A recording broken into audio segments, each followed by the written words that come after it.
Church, say amen. Certainly we're thankful to the Almighty God who has granted us another opportunity to do things relevant to our soul's salvation. It is to worship our Lord and Savior Jesus Christ in spirit and in truth. According to John 4:24, the Bible says God is a spirit. They that worship him must worship him in spirit and in truth. As you're visiting with us, I want you to know you're on guest. We pray and open trust. We do and say something to be encouraging and edifying for all of us on this day. I want to thank all the ones who have participated this far in carrying on the service. I want to thank Brother Adrian for the scripture reading. Thank Brother Lewis for that prayer. Thank Brother Simpson for those wonderful hymns. Thank you for being here. Your presence is always a source of encouragement. I want to invite your attention to the book of Genesis. Genesis chapter 14. Genesis chapter 14, verses number 17, around about verse number 24. Genesis chapter 14, verse 17, around about verse number 24. Did it read as, and the king of Sodom went out to meet him after he had slaughtered returned from the slaughter of King Kilmawah, and of the king that were with him at the valley of Sheba, which is the King's Dale. And Melchizedek, king of Salem, brought forth bread and wine. And he was the priest of the Most High God. And he blessed him and said, Blessed be Abraham of the Most High God, possessor of heaven and earth. And blessed be the Most High God, which has delivered thine enemies into thine hand. And he gave his title of all. And the king of Sodom said unto Abram, Give me person, take the goods to thyself. And Abram said to the king of Sodom, I have lifted up my hand, brother, unto the Lord, the Most High God, the possessor of heaven and earth, that I will not take from a thread even to a shoe latch, and I will not take anything that is thine, lest thou shouldst say, I have made Abraham rich.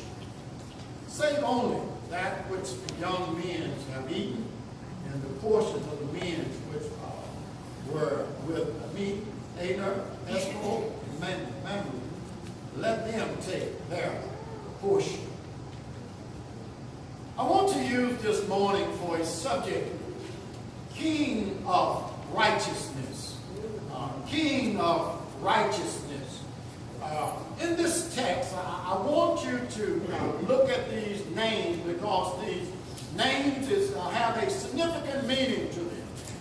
When we look at this, we talked last week, I believe it was, a lesson of left and right, how Abraham, in a situation where there was boundaries, where Lot, his nephew Lot, and they had so much land, so much cattle, that they had to separate from each other. And Abraham had the spirit to say, if you take the left, I'll take the right, or if you take the right, I'll take the left. And although Abraham was the oldest, and he should have been honored maybe, and the one that had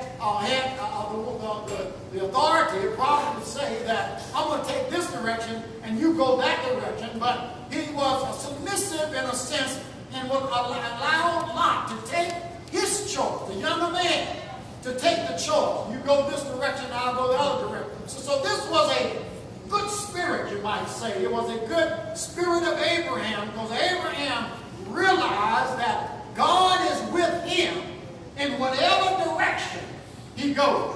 So maybe they had just come out of Egypt, and Lot had a taste of goodness and a taste of wealth, and connected, if you will, to the worldly goods and worldly things. So Lot looked out and looked at the green pastures and looked at how the plains were, and said that I'll go, and he set his tent toward Sodom. And then in the process of this, after he had set his tent toward Sodom, there was 4 kings, eastern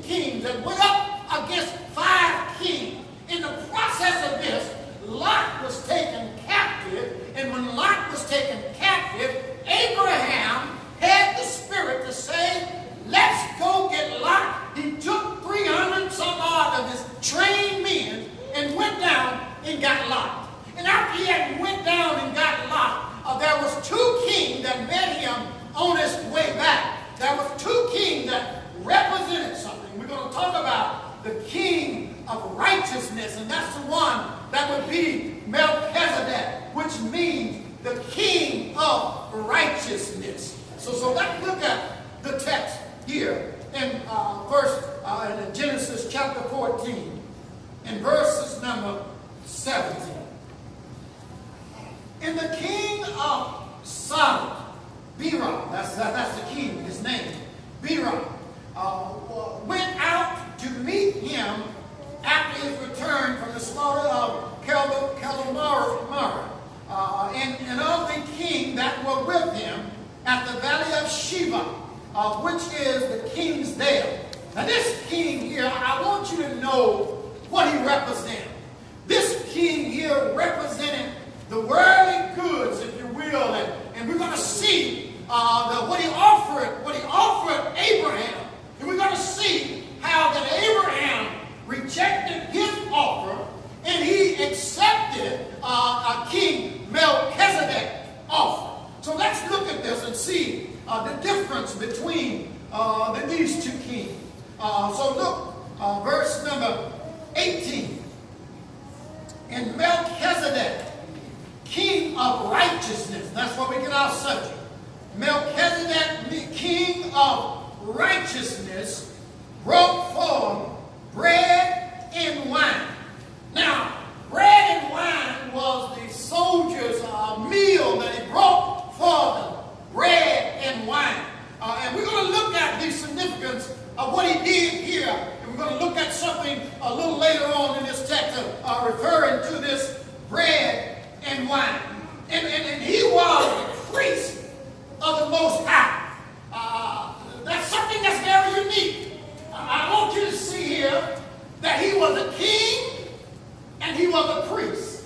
When I was listening to the children this morning, I said, they don't almost took my lesson from me. I was looking at that because in my lesson, I was looking at how in 2 Chronicles, chapter 26, go back and read this time. I'm going to go through it, but you can go back and read it on your own leisure time. But watch this.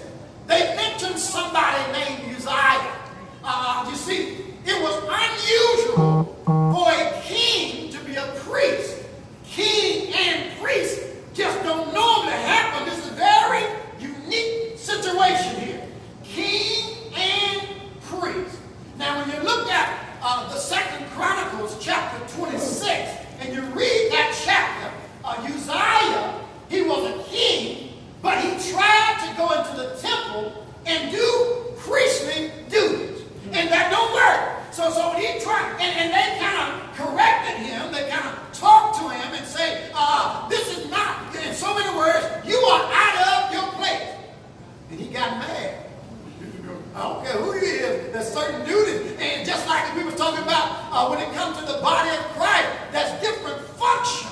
And even back then, the priest's function was different from the king's function. Although he had authority, they respected him as a king, but he was not to go in and offer up incense.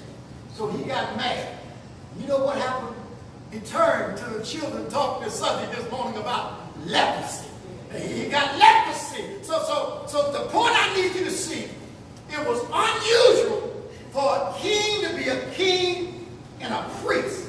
That's unusual. But here's somebody here in the Bible that was a king and priest. And we're going to connect this king and priest to another king and priest, which was very unique. So let's look at this. When you look at the king of righteousness, Melchizedek, that's what his name means.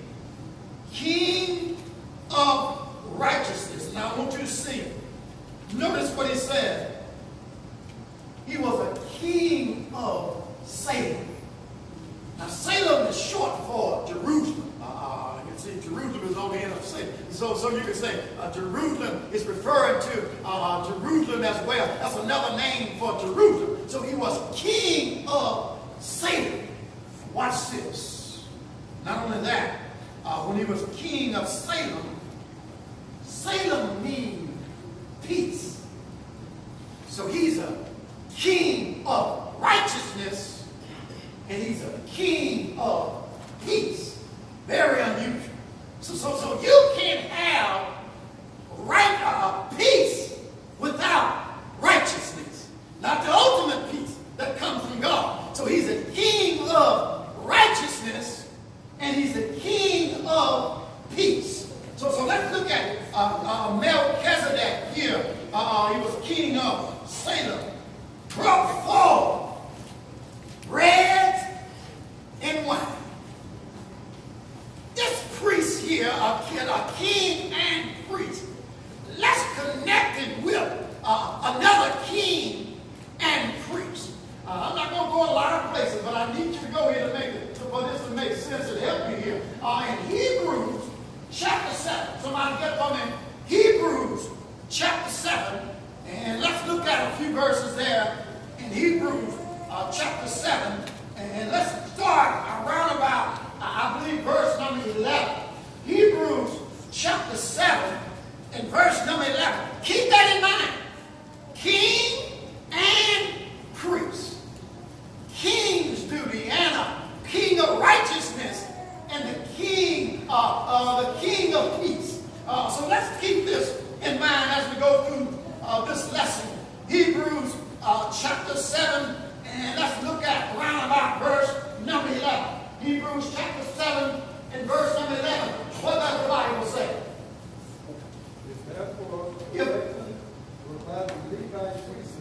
Without the Levite priesthood, what?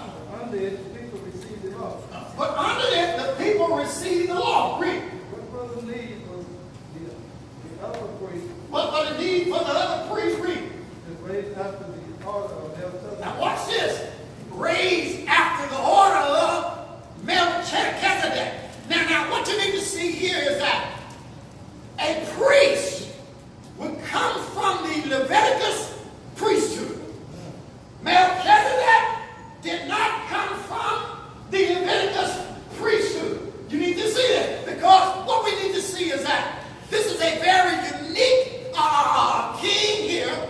We don't understand. We don't even have his genealogy, where he come from, when he left. So we don't have any of that. But all I know is that when we look at this king, you can compare this king to another king that's a king and priest. And we're going to see somebody else was given a king and priest after the order of Melchizedek. So let's look at king and priest, king of righteousness and king of peace. So watch this now.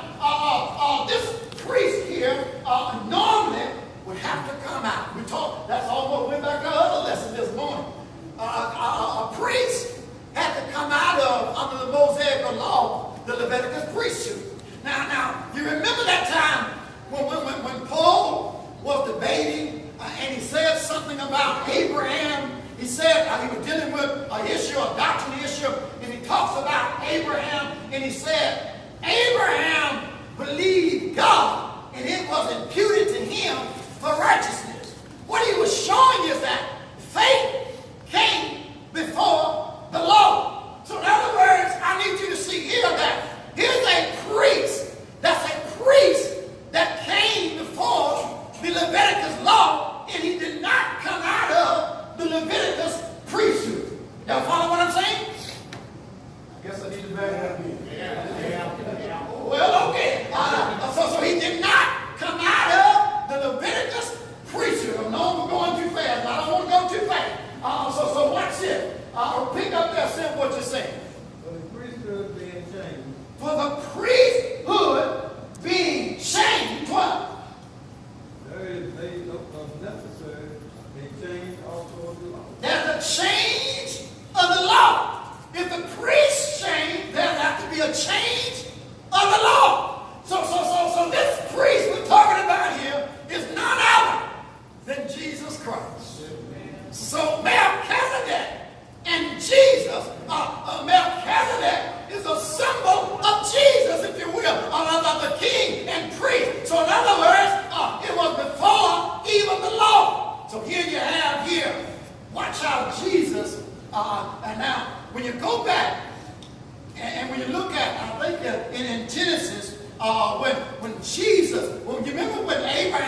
it. Read it a bit further. For he of whom these things are spoken, For he of whom these things are spoken, what? pertaining to another tribe, Pertaining to, they're not saying that's pertaining to another tribe, what? of what no man attended to the altar. Who no man attended to the altar, read. For it is evident that our Lord sprung out of Judah. That's it. Our Lord came out of Judah, the tribe of Judah. Now let's look at this. Look back. Let's go back. I want you to see this because I'm trying to let you see the connection between Melchizedek and Jesus. Then we'll make an application for us today. Watch this. Let's go back to our text. And in Genesis 14. One other passage before you go there. And take your time. Psalms 110, verse number 4. Psalms 110, 110, in verse number 4. Let's look at Psalms 110, in verses number 4. We're talking about the king of righteousness. We're talking about Melchizedek's name, king of righteousness and king of Salem, king of righteousness and king of peace. Watch this now. Psalms 110 and verse number 4. What does the Bible say? The Lord has sworn, The Lord has sworn what? and will not repent. And will not repent what? Thou art a priest forever, Thou art priest forever what? after the order of After the order of Melchizedek. Melchizedek did not come from the tribe, the Leviticus tribe. Jesus did not come from the Leviticus tribe. So here we have a king after the order of Melchizedek. Let's go back to our text and make this application. So watch this. Verse number 19. And he blessed him and said, Blessed be Abraham of the Most High God, possessor of heaven and earth. And blessed be the Most High God, which hath delivered thine enemies into thine hands. And he gave him title of all. Look at this king of righteousness. This king of righteousness, he showed here Abraham, look what he recognized. Abraham, I understand that you didn't win this war by yourself. I understand that God, look out, this is what the king is telling Abraham. He is a righteous king. And watch what he said, the way he said, Blessed be the Most High God, who hath delivered thine enemy. He's saying here, you know how if a king, many times if they were to win a war, they think they did it. Well, here's Abraham. He's blessing Abraham. He's going to bless Abraham, but he's letting him know up front. I understand, a king of righteousness understand that this deliverance didn't come from you, Abraham, alone. I understand that God was the source of you was the source of you being able to win this battle. So he recognized that in the words that he said. And notice here, he also recognized, Blessed be the God and possessor of heaven and earth. There may be a whole lot of other gods around their culture, but this is one God that owns the heavens and the earth. If you get the God that owns, that the God of heaven and earth, you got the right God. He's a righteous king that's saying the right thing. So in other words, he's a possessor of heaven and earth. God is over everything, heaven and earth. He acknowledged that as he was talking to Abraham. Then he goes on to say, Abraham gave him a title of all.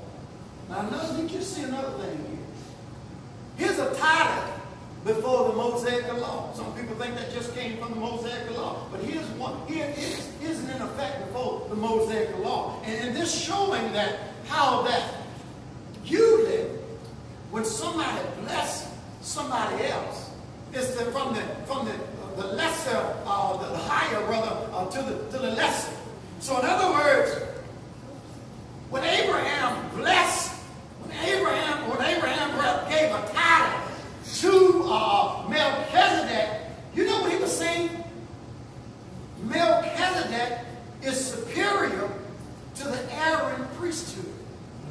How do you know? Because this is before the Aaron priesthood. And when I read this, I always thought, why is Abraham paying title to Melchizedek? Now, if you go through generation after generation, this would mean that everybody from then on, according to the law, even in the law, they was toward paying a title toward the Mosaic law. They would be after this blessing right here. So this is showing that, of course, Aaron, you know what we talk about, there's a high priest. Well, here's somebody that's saying that here's someone that's superior, if you will, that is superior to Aaron's priesthood, because Abraham paid title to Melchizedek. What all this means to us, let's look at it just for a moment. Verse 22. And Abram said to the king of Sodom, I have lifted up my hands unto the Lord, the Most High God, the possessor of heaven and earth, that I will not take from a bread even to a shoe latch, and that I will not take anything that is thine, lest thou shouldest say, I have made Abraham rich. What does this mean to us? God wants us to see there's a choice between a righteous king and a king of wickedness. A righteous king, notice what he said. A righteous king, he offered to him bread and wine. A righteous king is offering to us today. Somebody ought to help me along here. A righteous king is offering to us under the Christian dispensation, not the patriotic dispensation, but the king of righteousness is Jesus Christ. He is the righteous king. He's the king of peace. He is the one that we look to now as the king of righteousness, and he's a king and he's a priest at the same time. Not after the Leviticus priesthood, but after the order of Melchizedek. Melchizedek is an order that's superior to the order of the Leviticus priesthood. That's why when you read the book of Hebrews, the book of Hebrews is a book of preeminence. Preeminence is over everything. And when you look at that book of preeminence, it'll show that Jesus is preeminent over Melchizedek. Jesus is preeminent over the apostle. Jesus is preeminent over the angels. Jesus is preeminent over everything. King of righteousness. And the king of righteousness is giving his soldiers today bread and wine. Amen. You know what? This is what sustains us, not like the physical meal, but it helps us spiritually to remember Jesus died on the cross. And we need to remember that. We need to focus on what the price of sin was. Jesus died on the cross. So the application is that, which king do you want to follow? I want you to see something right here. Now watch this, watch this. Look back at verse number 17. King of Sodom. Sodom means burning. Berah, the name of the king of Sodom was Berah. B-E-R-A, if you want to say it another way. B-E-R-A. Now the thing about it, what Berah means is gifts. He tried to offer Abraham gifts, bribery. You know, a lot of judges sometimes, sometimes, if you ever look at some of these shows, how they be bribing, especially those, you know, those mafia folk, they can bribe all the judges, the lawyers, and all. But anyway, we got a judge of righteousness and a king that don't take no bribe. Amen. Melchizedek can say, I'll give you a lot of stuff. Melchizedek was simply just supplying the soldiers of what they needed. Bread and wine. And that's a symbol of showing that he wasn't trying to bribe him. He wasn't trying to get him to do something a materialistic way. That's our application. Do we try to take the world's king of glory and gifts and let us bribe us into doing something and we sell out to them? Or do we understand who Jesus is and say, I don't want your gifts. Watch this, watch this. Abraham did not accept, and I want you to see this. He said he wanted to give him the gifts, but he wanted the people. I need you to see this. Satan's not concerned about all your stuff. He wants your faith. He wants bodies. He wants people. Because he got the people, he got their stuff. So in other words, he wanted the folk back. I want my people. You know, if you look at historically and the way you look at it, when a king conquered all this, really Abraham had every right to get all of this stuff. Because these were the spoils that he had got from war. But Abraham didn't want to accept, because Abraham didn't want this king to think, you made me rich. B-Rock didn't make him rich. God had already made Abraham rich. And whether we know it or not, we are rich in Christ. Kind of like the man, like an old story a long time ago. This old man here was sitting out in the shack, couldn't know how to seemed like he couldn't take care of himself. A hill on a shack on the hill. And the thing about it, just a story now. It's not Bible. It's just a story that we're prisoner to. And the thing about it is that this man, they died, and they couldn't even know how to bury him when he died. But you know what? When they pushed over that house, oil shot him. He was rich. Didn't even know it. I think that's with the Christian a lot of times. We're rich. Don't even know it. If you got God, you are rich. You know, it's all right to have some things, but understand, things don't make you. Understand who God is. Here, Abraham rejected the offer of B-Rock, but he accepted the offer of Melchizedek, the righteous king. He accepted and he paid tithes to it. You see, when Abraham blessed somebody, when you're blessed, when Abraham, when Melchizedek brother blessed Abraham, this is saying that when he was blessed him, this means that he paid tithes to him. In other words, he looked at him as, if you will, allow me to use, he was superior to him. He gave him tithe. And you know when he gave him this tithe, I understand more and more when I think about what Jesus said. Of course, Luke was the author that wrote it. We can't find it in the Bible, but Luke is the author that wrote in Acts chapter 20 and 35. He said that Jesus said, it is more blessed to give than it is to receive.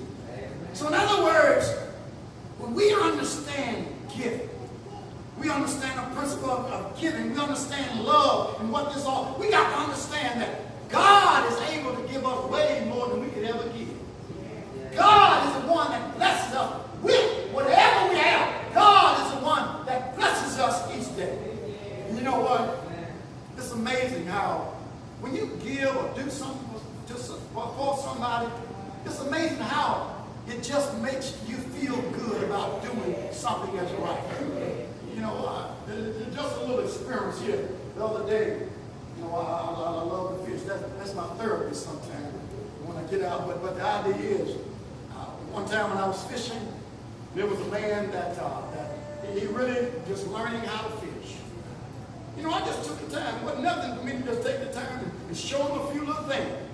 He wanted to give me a gift. I mean, he felt like he wanted to give me, and I thought, you don't owe me nothing. I didn't give him nothing but a hook and a certain kind of weight and said, do this right here. But in his mind, he felt like he owed me something. I said, no, that was a gift. I wasn't looking for nothing. But you know, he didn't feel right until he gave me something. And he went in this bag, got one of these pliers, you know, with all this little, what do you call them, Swiss knife, all this stuff you do, all, you know, little things you do, pliers and screwdriver. He just wanted to give me. I said, you don't have to give me any. I said, I already got some pliers in my back pocket. He said, no, I want you to have these right here. I wasn't looking for nothing. I just wanted the man because he couldn't catch. He wasn't catching no fish, and I was trying to show him. It's all you got to do. And the thing about it, when you help somebody along the way, God will bless you. He'll bless you. And you know what? Same way it is when it comes to giving in the Lord's church. That's Bible. Let me give you this passage. This lesson will be yours. Let's go to 2 Corinthians chapter 6, chapter 9, and verse number 6. When we love God, God gave his son. God gave his best. You see, this is not a thing where we have to manipulate folks to try to do something. We do stuff because we read it in the Bible and we know it's right.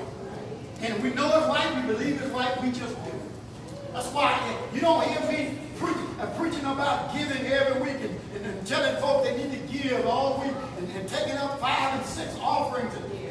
We don't do. Christians know their responsibility because we're taught. We don't go out and sell pies and try to support the Lord's church. We have a responsibility, and all of us know our responsibility when it comes to everything else. We don't have to do all that. So the thing about it, I look at what God said.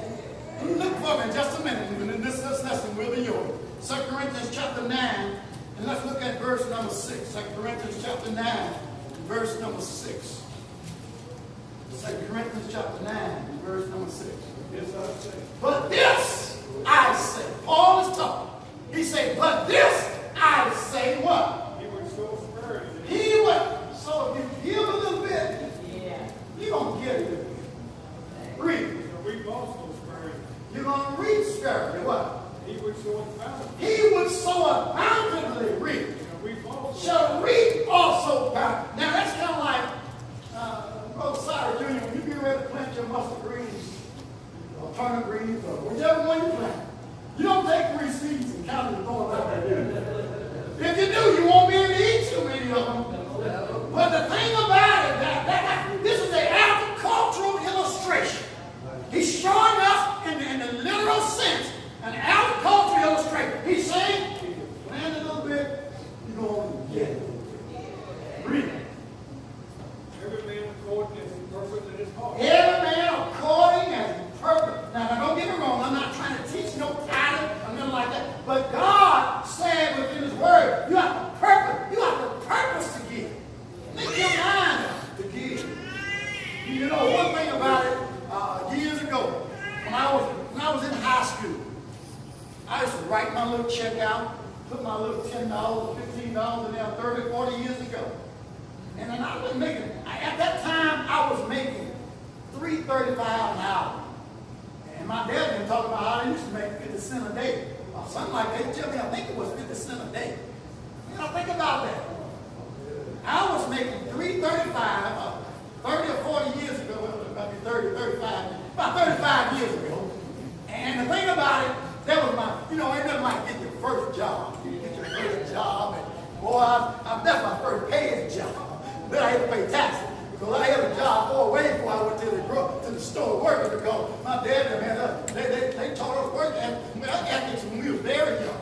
You see, man, I'm going to tell you, young people, y'all got it made today. Oh, y'all do sit down, stay on computers all day. Telephones, looking at the phone all day. I'll tell you, when I was 5 and 6 years old, we used to have a lot of holes. Man, when I was a little boy, I remember trying to take 2 5-gallon water buckets, water in the hole. Man, we little old bitty boy. I mean, this was a responsibility. We didn't have to just get up and take out the trash. Well, we had to go out and chop the fields, and we had to chop lawn. They were long roads, too. They wasn't like gardens that we had. I mean, this was work. Work ethics is good. People wonder, how do I make money? Go to work. Somebody says something, I like the old wise man the way he said, how do I make money? Just simply go to work. And that's what you do. And the thing about it, I'm just trying to get you to see this illustration how God bless you. And when you look at this, you think about it, how we plant something, and we were raised up to work, and the thing about it, if you work, you won't have to steal. You want to take something. These are basic principles that need to be taught even in the church. Folks are now bold as don't know what. Going in folks' houses while they're at home, trying to rob them while they're at home. That's us getting in a bad world now.